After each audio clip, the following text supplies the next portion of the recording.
नमस्कार, welcome to my show. आज आपण ना मुळ्याची भाजी करणार आहोत. बघा, मुळे घेतलेत मी. पूर्ण पानं धुवून घ्यायची आणि मुळ्याची पानं बारीकच पाहिजेत. खूप जाडी जाडी असतील ना तर ती शिजत नाही. त्याच्यात मी बघा, मुळे एकदम जाड जाड असतील ना तर ती पानं जाड असणार. हे बारीक मुळे आहेत, तसे घ्यायचे. पाण्यात भिजत घातले आणि भाजी ही कापून घ्यायची.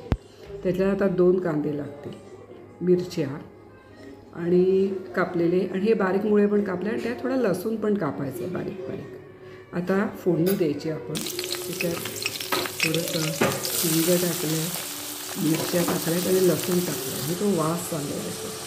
आणि मुळा जो कापला होता ना आपण बारीक, तो पण पहिले टाकायचा.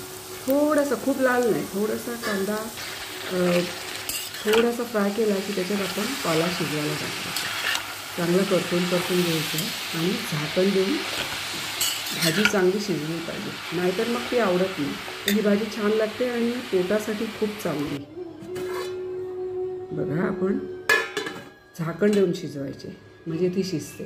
आणि जरा शिजत आलेली की मग हळद, धणे जिरं पूड टाकले, मीठ टाकले आणि परत वाफ देऊन शिजवायचे. नंतर जरा शिजले की त्याच्यात साखर आणि नारळ, आणि जर तुम्हाला आवडत असेल तर तुम्ही शेंगदाण्याचा कूट टाकला तर ती भाजी अप्रतिम लागते, सुंदर लागते. पण शेवटला टाकायचं आणि वाफ द्यायची एक.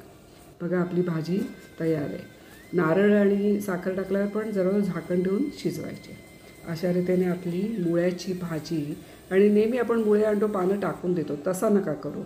ही भाजी पोटासाठी खूप चांगली. वरून चांगला नारळ पेरून तुम्ही ही खा. बघत राहा सासबहू नोकझोक रेसिपीज. शेअर करायला, लाईक करायला विसरू नका.